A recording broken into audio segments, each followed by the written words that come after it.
వీరు ఎలాగైతే అద్భుతంగా అనర్గళంగా అగ్రెసివ్గా మన ధర్మం కోసం ముందుకు వచ్చి మాట్లాడుతున్నారో వీరిని అందరూ కూడా ఆదర్శంగా తీసుకుంటారని మీ అందరు కూడా ఒక విషయం చెప్తున్నారు. అందుకే అంటారు కదా, ధర్మో రక్షతి రక్షిత ధర్మహింస తదైవచ అన్నట్టుగా ధర్మాన్ని మనం రక్షిస్తే అది రక్షిస్తుందని తెలుసు. అంతవరకు మాత్రమే మన పెద్దలు మనకు నూరిపోశారు. నెక్స్ట్ పదాన్ని ఎందుకు మర్చిపోయారో ఇప్పటికీ అర్థం కావట్లేదు. ధర్మం కోసం చేసే హింస కూడా ధర్మమే అవుతుంది. అందుకోసమే ఇక్కడికి వచ్చిన వాళ్ళందరిలో కూడా ఎవరైతే ధర్మ రక్షణ కోసం ధర్మ వీరులుగా ముందుకొచ్చే వాళ్ళు ఎవరైతే ఉంటారో ఒక 15 మందిని మీలో ఉన్నా కానీ ఒక 15 మందిని ఈరోజు సెలెక్ట్ చేసుకోబోతున్నాము. వారందరికీ కూడా త్రిశూలం బహుకరణగా ఇవ్వబోతున్నాము. సో ఇది ఏదైనా ధర్మానికి ఆపద కలిగినప్పుడు ఆ పరమశివుడు తండ్రి శివుడి త్రిశూలం ఎలాగైతే మన కోసం వారు ఆయుధాన్ని పట్టారో, దేవుళ్ళే ఆయుధాలు పట్టారు మన కోసం, మన రక్షణ కోసం. మరి మనము కూడా వారి సంతానంగా వారి అడుగుజాడల్లో ప్రతి ఒక్కరు కూడా మన ధర్మాన్ని రక్షించుకోవడానికి త్రిశూలం ధరించాలి, త్రిశూలం చేత పట్టుకోవాలి అన్న కాన్సెప్ట్ తోటి త్రిశూలాన్ని ఇవ్వాలని ఒక సంకల్పంతో ఈరోజు మనం ఈ దీంట్లో కూడా ఇవ్వాలని ఒక ఉద్దేశంతో ఉన్నాము. అలాగే మహిళలు కూడా ఒక కాళికా మాతలాగా, ఒక దుర్గా మాతలాగా త్రిశూల ధారణ చేసి వారు కూడా మన ధర్మ రక్షణ కోసం ముందుకు రావాలనే ఒక ఉద్దేశంతో ఇప్పుడు ఎట్లాగో స్వామీజీలు పెద్ద పెద్ద త్రిశూలాలు పట్టుకొని వచ్చారు ధర్మరక్షణ కోసం. అందుకసే ఇప్పుడు కొత్తగా ఆల్రెడీ చూపిస్తున్నారు. సో అందుకోసము ఎవరైనా ఉంటే అద్భుతంగా అనర్గళంగా మన ధర్మం కోసం ముందుకు రాగలుగుతాము, మేము ఎలాంటి భయము లేదు మాకు అన్న భావన ఉన్న వాళ్ళు ఉంటే నేమ్స్ ఇవ్వండి ఇక్కడ మాకి. అందులో నుంచి ఒక 15 మందిని ఇప్పుడు సెలెక్ట్ చేయడం జరుగుతుంది. వచ్చిన అతిథుల చేతుల మీదుగా స్వామీజీల మాతాజీల చేతుల మీదుగా వారికి ఈ త్రిశూలాన్ని అందివ్వడం జరుగుతుంది. అందరు కూడా నెక్స్ట్ ఇప్పుడు మనకి స్వామీజీ, సో కొంచెం అలర్ట్గా ఉండండి ఎవరు కూడా, ఎందుకంటే వారు మాట్లాడితే ఎలా ఉంటుందంటే అటు ఇటు కళ్ళు తిప్పుకోవడం ఉండదు. చైర్ చివరన కొనలో నిలబడి కూర్చొని వింటారు. వారే ఆల్రెడీ చాలామందికి తెలుసు, ప్రతి మీడియాలో ప్రతి ఛానల్లో ఎప్పుడు చూసినా ఎక్కడ చూసినా వారే కనబడుతూ ఉంటారు. ఈ మధ్య కాలంలో గత కొంతకాలం నుండి వారి శ్రీ శివరుద్ర సాధువు గారు, సో వారు కేదార్నాథ్ క్షేత్ర పాలకులుగా ఉంటూ జగద్గిరి గుట్ట బేస్ చేసుకొని ఇప్పుడు వారు ఉన్నారు. వారిని కూడా వారి అద్భుతమైన అనర్గళమైన వారి యొక్క కంఠాన్ని వింటే చాలు, అంత అద్భుతంగా ఉంటుంది. రండి స్వామి, మీరు అక్కడ ఉంటేనే బెటర్ ఏమో, అయితే అది మొత్తం మీదే, ఇక ఒక్కడ ఉండడం ఉండదు. ఇక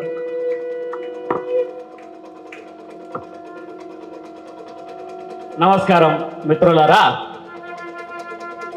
ఒక మంచి సమావేశాన్ని ఏర్పరచడానికి ఒక మనిషి అహర్నిశల కృషి చేస్తూ ఉంటాడు.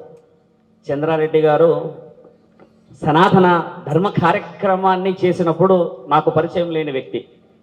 ఛానల్లో కనబడతారు, స్వామి గారు మీరు రాగలరా, మేము మణికొండలో ఒక ప్రాంతంలో పెడుతూ ఉన్నాము సభని అని అన్నప్పుడు సభ వివరణను అడిగాం. ఎలా జరుగుతుంది ఈ సభ అని అంటే, పలు విధాలుగా సాధువులు సత్పురుషులందరినీ జగమంతా ఆ జగన్నాథుడి ఆశీర్వాద ఫలాన్ని ఏకం చేసి మణికండలో ఉన్న ఆ మణికర్ణేశ్వరుడి యొక్క ఆధ్వర్యంలో ఒక సభను నిర్ణయిస్తాము. కాషాయ ధరించిన ప్రతి ఒక్కరు రాగలరా అనంటే విజయస్తు శుభమస్తు, ఆ పరమాత్ముడి ఆజ్ఞ ప్రాప్తిరస్తు. ఇక భారతదేశం మీద మహా కాషాయ దండయాత్ర మొదలు అని చెప్పిన మహా ఆలోచన మాది. మిత్రుడిని మీరు అడగవచ్చు, స్వామి మీరు అలా చెప్పారా అని చెప్పి. మేము మీకు ఏం చెప్పాము ఆ రోజు, ఈ సభ విజయవంతం అవుతూ ఉంది, రానున్న రోజుల్లో కాషాయానికి విలువ పెరుగుతుంది అని చెప్పిన తర్వాత రుజువు చేయబడ్డ మహామేళ మహాకుంభమేళ 15 కోట్ల మంది అక్కడికి కాషాయాన్ని ధరించి హర హర హర అనుకుంటూ వస్తూ ఉంటే 36 దేశాల నుంచి ఏకగ్రీవంగా దేశ విదేశాల నుంచి పౌరులందరూ వచ్చి, తెల్ల జాతీయులందరూ వచ్చి ఈ యొక్క దేశ సరస్వతీ నదీ తీరానికి చేరి ఆ పానీయాన్ని వాళ్ళు మహా అమృతంలాగా స్వీకరించిన మహాఘన చరిత్ర మనది. ఎందుకు చెప్తున్నాను తెలుసా మిత్రులారా, మహాకుంభమేళ గురించి ఎక్కడో ఉన్నవాడు మన ఎక్కడో ఉన్నవాడు మన యొక్క భూమి గురించి, ఎక్కడో ఉన్నవాడు మన శాస్త్రీయత గురించి, మన శాస్త్ర గొప్పతనం చెప్పుతూ ఉంటే ఇక్కడ మనందరం ఇంకా నిద్రలోనే ఉన్నావా లేదా? మీరందరూ నిద్ర లేకపోతే శత్రువు అక్కడ పొలివరలో కూర్చొని ఉన్నాడు కదా మిత్రులారా. రోజుకు ఒక అఘాయిత్యం చూస్తున్నాము.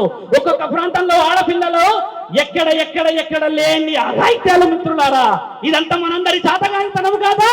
మీరందరూ నిద్రలో నుంచి లేవలేరా? ఇంకా ఒక చంద్రారెడ్డి చేయాలా, ఒక సాధువు చేయాలా, కాషాయాన్ని ధరించి సభకు రండి అని మిమ్మల్ని అందరినీ బతివలాడాలా?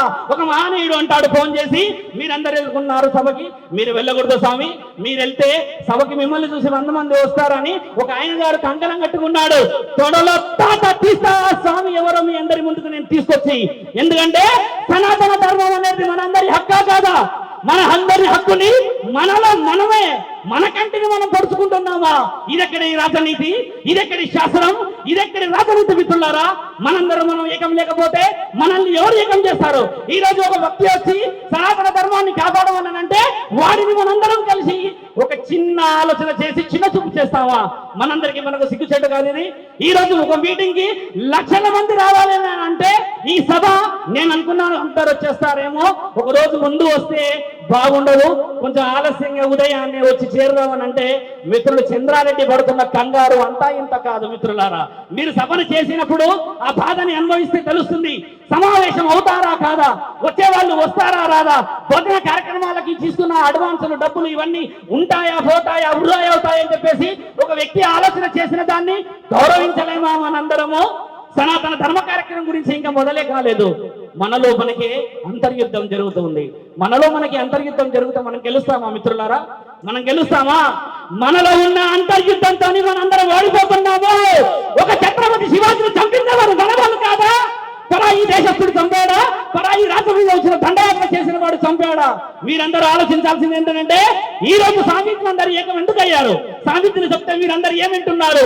సనాతన ధర్మ పరిరక్షణ కమిటీలో కానీ సనాతన ధర్మ పర్యవేక్షణలో ఎన్నో సమావేశాల్లో కానీ ఒక స్వామీజీల పాత్ర ఎందుకు అవసరమైతుంది? మీరు ఆలోచించండి మిత్రులారా. కాషాయం ఎందుకు అవసరమైంది మనందరికనంటే ధర్మాన్ని స్థాపించగలిగిన వాళ్ళు ఋషులు మాత్రమే. అందుకనే మనందరం ఈరోజు కాషాయానికి మనందరి యొక్క మద్దతు పలకాలా వద్దా? సనాతన ధర్మం అన్నది మనదైనప్పుడు ఋషి పరంపరని మనందరం కొనసాగించాలా వద్దా? కొనసాగించాలా వద్దా? తలలు ఊపండి, మీరందరూ చేతులు ఊపండి, అవునా కాదా అని చెప్పండి, జై శ్రీరామ్ అని చెప్పండి, హర హర మహాదేవ అని చెప్పండి. సనాతన ధర్మం మనదా? సనాతన ధర్మం మనదే కదా? సనాతన ధర్మం మనదే కదా? అలాంటప్పుడు మనందరం ఏకగ్రీవంగా ముందుకు రావాలి కదా? మీరందరూ నాతో సహకరిస్తారా? ధర్మస్థాపన చేయిస్తారా? మనందరం ముందుకు వెళ్తామా? ఈ రోజు ఈ సభని విజయవంతం చేస్తామా? మరో సభని కేదారనాథ మహాక్షేత్రంలో నేను నిర్ణయించాను. వచ్చే నెల లక్షల మంది రావాలి అని ఇప్పుడే అమ్మ అంటున్నారు. ఒక సభని నిర్ణయిస్తున్నామని యమున పటక్ గారు. ఆ సభకి మీరందరూ వస్తారా? ధర్మాన్ని కాపాడుతారా? ఎక్కడెక్కడ సాధువులందరూ వస్తూ ఉంటే ఇక్కడ ఉన్న ఈ గ్రామ ప్రజలు రాలేరా మిత్రులారా? ఎంతటి దాష్టికం ఇది! ఒక్కోసారి అనిపిస్తుంది మహా జ్ఞానంలో కూర్చున్నప్పుడు, ఒక్కోసారి ఏమనిపిస్తుంది తెలుసా? అక్కడ కొందరు ఋషి పరులు ఉంటారు, శపిస్తే అందరూ చనిపోతారంట ఒక ఊర్లో అంటారు, గుర్తుందా? అలాంటిది కలియుగంలో ఆ వరము పరమశివుడు వచ్చిస్తే బాగుండేమో అనిపిస్తుంది. ఎందుకంటే చెప్తే మాట వినము, సొంత తెలివితేటలు పని చేయవు, టీవీలో చెప్పినా పని చేయవు, అమ్మా నాన్న చెప్తే పని చేయవు. ఎవరు చెప్తే వింటారయ్యా మీకు? మరి ఎవరు చెప్పాలి? ఈ ధర్మాన్ని ఎవరు కాపాడాలి? మీరు కాదా? మీ ఇల్లు కాదా? నీ అమ్మ నాన్న అక్క చెల్లె నీ ఇంట్లో ఉన్న భార్య పిల్లలు కాదా? నీ సనాతన ధర్మాన్ని నువ్వు కాపాడుకోలేవా? వేరే వాళ్ళు వచ్చి ఇది మా ధర్మం, ఇది మన ఇతిహాసం, ఇది మా పురాణం, ఇది మా తాళపత్ర గ్రంథాలు, వాటిని చదవండి అని చెప్పి పోతులూరి వీరబ్రహ్మేంద్ర స్వామి రాసిన కాలజ్ఞానాన్ని వివరించాలా మిత్రులారా? మీ అందరికీ రోజువారీ మీరు చేసుకోలేరా? మీరు చదువుకోలేరా? లేచి దేవుణ్ణి పూజించలేరా? ప్రార్థించలేరా? మన యొక్క ఈ నిస్వార్థ పరిస్థితే ఈ రోజు మన దేశం మీద దండయాత్రలు, బాంబులు, అఘాయిత్యాలు, అవమానాలు మిత్రులారా. మీరు చేస్తున్న దానికి ఇంకెప్పుడు నిద్ర లేవాలి? సభలో వచ్చి మాట్లాడుతూ ఉన్నప్పుడు సాధువులకే కలుగుతుంది మాకు. తర్వాత మేమందరం వెళ్తాము, చాటింగ్ చేసుకుంటాము, ఒకరినొకరు చూసి బాధపడతాము, జూమ్ మీటింగ్లు పెట్టుకుని మేము బాధపడతాం. కానీ మీలో ఉన్న ఒక్కరన్నా నా దేశ పరిస్థితి, నా ఆడపిల్ల దుస్థితి, నా పిల్లల భవిష్యత్తు యొక్క అని ఆలోచించే వాళ్ళు ఉన్నారా? మీరు ఆలోచిస్తారా? నిజంగా చెప్పండి మిత్రులారా. మీరందరూ ఆలోచిస్తే ఈ సభకి మేము రావడానికి దారే దొరకకపోయేది. ఎంత నిమ్మలంగా వచ్చామో తెలుసా? ప్రశాంతంగా వచ్చాం. వచ్చేవరకు అక్కడ గోమాత సేవ చేస్తున్నారు. ఇంకా మనలో చైతన్యం ఎప్పుడు తీసుకురావాలి? చైతన్యం తీసుకురావాలా వద్దా? సనాతన ధర్మం ఎవరిది? మనదే కదా. తలలు ఊపుతున్నామా, మనస్సాక్షిని ఊపుతున్నామా? ఒకసారి చెప్పండి. జై శ్రీరామ్, జై శ్రీరామ్, జై శ్రీరామ్ అని మీరందరూ మనస్సాక్షితో అంతఃకరణ శుద్ధితో మాత్రమే అనాలి. ఎవడైనా చెప్పిన మాట వినకపోతే హర హర మహాదేవ త్రిశూలం పెట్టి తల తీసేస్తే ఒక్కొక్కడికి తాట మనం అనుకున్న స్థితి దాటాలి. శత్రువులందరూ ఎందుకు భయపడుతున్నారో తెలుసా? కాషాయం ఎక్కడ ఒక్కటైతే భారతదేశం అయిపోతుందేమోనని. నిజమే కదా? మరి మన భారతదేశం మన హక్కే కదా. మన హక్కుని వాడెవడో ఈడెవడో వచ్చేసేసి పాలిస్తూ ఉంటే మనందరం ఇంకా నిద్రలోనే ఉన్నామా? గాఢ నిద్రలో ఉన్నామా? మరి ఎప్పుడు మేలుకోవాలి? ఇలాంటి సభలు నెలకి 2-3 జరగాలి. ఒక్కొక్క సభకి లక్షల మంది రావాలి. సర్వ జ్ఞానాన్ని మనం సంపాదించాలి. మహాజ్ఞానాన్ని మన భవిష్యత్ తరాల పిల్లలకి ఇవ్వాలి. ఆడవాళ్ళందరూ ఆదిపరాశక్తులు ఇవ్వాలి, అఖండ జ్యోతులు అవ్వాలి. మీరందరూ కేవలం ఇంట్లో నుంచి ఏం చేయగలరో ఒక వివరణ ఇస్తాను. మిత్రుడు చంద్రారెడ్డి నన్ను ఆపలేడు, ఎందుకంటే ఆయన గారు చూశారు గతంలో, కాబట్టి కొంచెం సమయం తీసుకుంటాను. ఆడవాళ్ళు ఏం చేయగలరనంటే ఒక మాట, అంతఃకరణ శుద్ధితో భవిష్యత్ ప్రణాళికని వేయగలరమ్మ ఆడవాళ్ళు. ఒక తల్లిని మోసి, ఒక తల్లి ఒక బిడ్డని, అబ్రబ్రహ్మ లోకాన్ని, విష్ణువుని, పరమేశ్వరుని, బ్రహ్మని, వీరి అందరి జ్ఞానాన్ని కడుపులో మోయగలిగిన ఆ తల్లి, పురిటి నొప్పులని మోసిన ఆ తల్లి దేశ భవిష్యత్తును మార్చగలదు తల్లి. మీరు గమనించాల్సిన విషయం. భారత మాత అన్నారు ఇంతవరకు. ఆడపిల్లలు చేయగలుగుతారు, ఆడవాళ్ళు చేయగలుగుతారు. నీ పెనిమిటిని, నీ అన్నని, నీ అక్కని, నీ తమ్ముడిని ఆపకండి. సనాతన ధర్మం గురించి ప్రయత్నం చేసిన వాళ్ళందరికీ సహకరించమని చెప్పండి. దయచేసి ఆపకండి. మాట్లాడితే ఏమంటారో, మీరు పోతే ఎవడు రాళ్ళేస్తాడో, మీరు వస్తే దారిలో ఏమవుతాదో అని చెప్పి ఇలాంటి భయాన్ని కోల్పోకండి అమ్మా. మీరు మీ ధైర్యాన్ని కోల్పోవడం చేత నీ పెనిమిటి, నీ అక్క, నీ చెల్లె, నీ తమ్ముడు, నీ ఇంట్లో ఉన్న వాళ్ళు ధైర్యంగా ముందుకు రాలేకపోతున్నారు. కొంతమందే ఇప్పుడు వచ్చిన వాళ్ళం మనందరం సహకరించి ఏదో తెగించి వచ్చిన వాళ్ళమే, అంతే కదా. ఇంకా చాలా మంది ఉన్నారు ఆడవాళ్ళు బతకమ్మని ఏ విధంగా శబ్దాల్లో చూసే వాళ్ళందరూ. బాగుంది కదా. మనల్ని మనం కాపాడుకోవటం కదా. మనల్ని మనం కాపాడుకోకపోతే వేరే వాడు వచ్చి వాడిని వాడు కాపాడుకుంటున్నాడు. ఇదే కదా భారతదేశంలో జరుగుతుంది. ఎక్కడెక్కడ పీఠాధిపతులు, మఠాధిపతులు ఈ రోజు అందరూ వచ్చేసి వారి యొక్క సంఘీభావాన్ని తెలుపుతూ ఉంటే అది ఎంతటి ఆలోచన, ఎంతటి బాధ, ఎంతటి కోపము, ఎంతటి దురదృష్టం అని అంటే, ఈరోజు సాధువులు వస్తున్నారు అని అంటే సభకు వస్తున్నారు అంట అందరూ. చూసారా ఎంతటి ఆలోచన? వేరే దేశస్తులు కాషాయాన్ని వేస్తారా మిత్రులారా? వేరే మతస్థులు కాషాయాన్ని వేస్తారా మిత్రులారా? వాళ్ళు ఏవి అయ్యారు, కానీ వాళ్ళ యొక్క మాట పటుత్వంలో బలం ఉంటుంది. మన దగ్గర మాటకి విలువ లేదు మిత్రులారా. విలువ ఉందా? మీరందరూ నిజంగా చెప్పాలి. మన మాటకి విలువ ఉందా? మన మాటకి విలువ రానంత వరకు సనాతన ధర్మం గెలవదు మిత్రులారా. మీరందరూ గెలిపిస్తారు కదా, మాటకి మాట విలువిచ్చి ధర్మస్థాపనాన్ని చేస్తారు కదా, మనందరం గెలుస్తాము కదా. మీరందరూ ఈ సనాతన ధర్మ కార్యక్రమాన్ని రానున్న రోజుల్లో ఇంకా విజయవంతం చేస్తారు కదా. మీరందరూ నాతో సహకరిస్తారా? సహకరిస్తారా? ధర్మాన్ని స్థాపిస్తారా? ధర్మాన్ని పరిరక్షిస్తారా? తండ్రి జగన్నాథుడు శ్రీరాముణ్ణి మనము ఇంటింటా మళ్ళీ సీతామాతతో ఆహ్వానం పలుకుతామా? పలుకుతామా? ఖచ్చితంగా పలుకుతాం కదా. నేను చూస్తాను, సభలన్నిటికీ వస్తాను. కొంతమంది ఉన్నారు మనలో మనల్ని తక్కువ అంచనా చేసే వాళ్ళందరికీ చెప్పే గుణపాఠం ఏంటంటే, ఒక ఏనుగు పోతూ ఉంటే చుట్టుపక్కల ఉన్న వాటిని పట్టించుకోకూడదు. పట్టించుకున్నామనంటే ఆ చుట్టుపక్కల ఉన్న వాటికి ఆ ఏనుగుకు విలువ ఉండదు. సనాతన ధర్మం అంటే అది. చంద్రారెడ్డి గురువు గారు చాలా ఎదుర్కొన్న తర్వాత కొన్ని భయభ్రాంతులమైన విషయాలు వచ్చాయని భయపడ్డారు, లేదా ఇంకేదో ఆలోచించారు. ఇలాంటిది ఏదైనా జరిగినా సరే ఇక్కడ అవతల వ్యక్తులు శత్రువులు ఎవరు లేరు మిత్రులారా. మీ మనస్సాక్షి మీకు శత్రువులు. మీ మనస్సాక్షిని మీరు గెలిచిన రోజు సనాతన ధర్మాన్ని గెలిచిన వాళ్ళమే అవుతాము. ఒక విషయ వివరణ చాలా బలంగా తీస్తూ ముగిస్తాను. ఒక క్షేత్రానికి నిర్ణయించిన, ఒక గుడి నిర్ణయించిన, ఒక ఇల్లు సంసారాన్ని నిర్ణయించినా కూడా విద్య, మద్యం, ఉచిత విద్య, ఉచిత వైద్యం ఇలాంటిది రావాలన్న ప్రయత్నంతోనే గెలవగలుగుతాం. ఇప్పుడు ఉచిత పథకాలతోనే కాదు మనం కలవాల్సింది. ఎందరో విద్యని అందలేక, జ్ఞానాన్ని పొందలేక ఎక్కడెక్కడో కర్మైపోయారు. ఎందరో మద్యాన్ని తాగేసేసి ఇల్లు కుటుంబాలను వదిలేసి ఊర్ల మీద తిరుగుతూ ఉన్నారు. వైద్య ఖర్చులకు లక్షలు ఖర్చు పెడుతున్న మనల్ని మనం కాపాడుకోలేకపోతున్నాం. మనల్ని మనం కాపాడుకుందామంటే మనము పరమాత్ముడి యొక్క పర్యవేక్షణలో ఉండాల్సిందే, ధర్మాన్ని స్థాపించాల్సిందే. అంతేనా మిత్రులారా? నేను ఏదైనా మీ అందరినీ మనసు నొప్పించే విధంగా మాట్లాడుతూ ఉన్నానా? మాట్లాడతలేను కదా, ఉన్న విషయాలే మాట్లాడుతున్నాను కదా. కాబట్టి సాధువులందరికీ మీరందరూ అవకాశం ఇస్తే, సాధువుల యొక్క పరిజ్ఞానం అంతా పుస్తకాల నుంచి వస్తుంది మిత్రులారా, పురాణాల నుంచి వస్తుంది మిత్రులారా. అందుకనే ఏ దేవుడు కూడా వచ్చి ఏ భక్తుడితోని ఇంతవరకు కూడా కలియుగంలో మాట్లాడినట్టు రుజువు లేవు. కలియుగంలో మాట్లాడేది కేవలం మనస్సాక్షి మాత్రమే. మనస్సాక్షి మాట్లాడుతుంది, మనస్సాక్షి మాట్లాడుతుంది. మన యొక్క ఆయుధం ఏమిటి? మన యొక్క ఆయుధం ఏమిటి? త్రిశూలం కాదు మిత్రులారా, మన యొక్క ఆయుధం మన నాలుక. మన నాలుకతోని శాసనాన్ని, ఇతిహాస పురాణాన్ని, తాళపత్ర గ్రంథాన్ని అనర్గళంగా చదివి అందరికి అందించగలగాలి. ఇదే నాలుకతోని మనందరం ఒక్కొక్క మాటని, బంధుత్వాలని కోల్పోతున్నాం. చూసారా, ఒక్క నాలుక రెండు పనులు చేస్తూ ఉంటే మనము బంధుత్వాలను కోల్పోయే వైపే ఉన్నామే కానీ కలుపుకునే వైపు లేము. కాబట్టి ఆయుధం ఎక్కడున్నది? ఆయుధం మన నాలుక. ఆ ఆయుధాన్ని ఉపయోగిస్తామా? ఆడపిల్లలని కాపాడదామా? సనాతన ధర్మాన్ని కాపాడదామా? శ్రీరాముడి మాటని నిలబెడదామా? కలియుగంలో చేయాల్సిన ఘనమైన కార్యక్రమాలను చేద్దామా? 500 సంవత్సరాల సుదీర్ఘమైన పోరాటం తర్వాత బాబ్రీ మసీదు మీద గెలిచి శ్రీరామ మందిరాన్ని నిర్మించాం అంటే విజయం మనదే. 500 ఏళ్ల తర్వాత కూడా ధర్మమే గెలిచింది. కాబట్టి ఎప్పుడో పోయే ప్రాణం కోసం ఆ పాగులాటలో 500 సంవత్సరాల క్రితము ఎందరో మహానుభావులు చేసిన ఘనచరిత్రని ఇప్పుడు మనం పొగుడుతూ ఉన్నాం కదా. అలాంటి ధర్మస్థాపనని మనందరం చేస్తూ మిత్రుడు చెప్పిన ప్రతి మాటని నేనైతే పాటిస్తా. ఎక్కడెక్కడ గుడిలో, ఎక్కడెక్కడ గోపురాల్లో సమస్య ఉంది అని అంటే అక్కడ శివరుద్ర సాధువు త్రిశూలాన్ని పట్టుకొని నిలబడతాడు.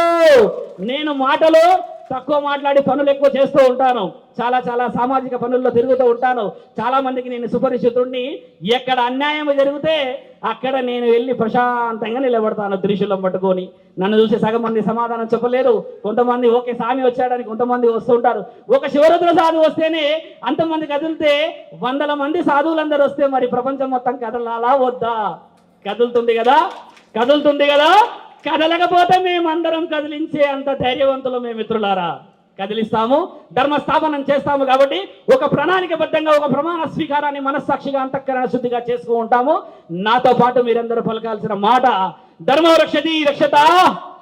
పలకండి, ధర్మో రక్షతి రక్షత. ధర్మహింస సదైవ చ, ధర్మహింస సదైవ చ. ధర్మం సంస్థాపనాం, ధర్మం సంస్థాపనాం సంభవామి యుగే యుగే. ధర్మో రక్షతి రక్షత, ధర్మహింస సదైవ చ, ధర్మం సంస్థాపనాం సంభవామి యుగే యుగే. మన వల్ల చాతగాదంటే చెప్పండి, కల్కి భగవానుడు సిద్ధంగా ఉన్నాడు రావడానికి భూమండలం మీద. ఆయనని మనం చేతగాని తనగా రప్పిస్తామా? లేకపోతే పరమశివుడా, లేకపోతే నీ ఆజ్ఞతో నీవు రావాలని చెప్పేసి ఆయన ఎదురు చూపు కోసం ఎదురు చూద్దామా? ఆయనని పిలిచేటప్పుడు ఘనంగా పిలుస్తాము కదా. మనందరం చేసిన కార్యక్రమాలన్నింటిలో విజయం సాధించే విధంగా పిలవాలని మిత్రుడు చేస్తున్న ఈ కార్యక్రమాలన్నింటిలో ఘన విజయం రానున్న రోజుల్లో చూడాలని ఆశిస్తూ ఈ సభకి నన్ను పిలిచినందుకు మీ అందరికీ, అమ్మలకి, అక్కలకి, చెల్లెలకి, నా తోడుపాటు వచ్చిన సాధు సంతులందరికీ, త్రిపుర భైరవేశ్వర స్వామి యొక్క ఆలోచనకి, శివస్వామి యొక్క ఆలోచనకి, ఇక్కడ మనందరికంటే పెద్ద స్వామీజీలు 2 ఉన్నారు. శివగీత సోమేశ్వర స్వామి గారి యొక్క అనుభవం, ఇలాంటి మహానుభావుల యొక్క అనుభవాలన్నీ మనం తీసుకొని నేను పిలిస్తే వచ్చిన నా మిత్రుడు కుంకు బాలాజీకి కృతజ్ఞతలు చెప్పుతూ, నా కోసం వచ్చిన రామ్మూర్తి గారికి, కర్ణాటక నుంచి వచ్చిన వాళ్ళకి కృతజ్ఞతలు చెప్తూ, అమ్మకి నిజమైన అమ్మ 22వ తారీఖు నుంచి జగన్మాత వస్తూ ఉంది. ఈ 9 రోజుల్లో యమునా పాఠక్ అమ్మగారికి నిజమైన శక్తిని ఆ జగన్మాత ఇచ్చి ధర్మస్థాపనలో ఆ బడి మన ఊరు మన బడి అనే విషయంలో ఆ అమ్మకి నిజమైన ధైర్యం ఇవ్వాలని చెబుతూ, ఆ అమ్మ మాకు ప్రత్యేకంగా కనబడుతుంది ఎప్పుడు కూడా. ఆవిడే ముతుకుతూ ఉంటుంది. కానీ ఈరోజు చూసారు ఆవిడ ఆవేదన ఎలా ఉందో. మీరందరూ ఏకమైతే నేను ఏమి చేయగలను అని అంటుంది. మరి ఏకమైదామా? ఒక ఆడబిడ్డ ఆవేదనకి మనందరం పలుకుదామా? మనందరం ముందుకెళ్దామా? జై శ్రీరామ్, జై శ్రీరామ్, జై శ్రీరామ్. హర హర హర మహాదేవ, హర హర మహాదేవ. శంభో శంకర. సభకి మర్యాద ఇస్తూ ముగిస్తూ ఉన్నాము. ధర్మం రక్షతి రక్షత. జై శ్రీరామ్. పివిసి ఎండి గారు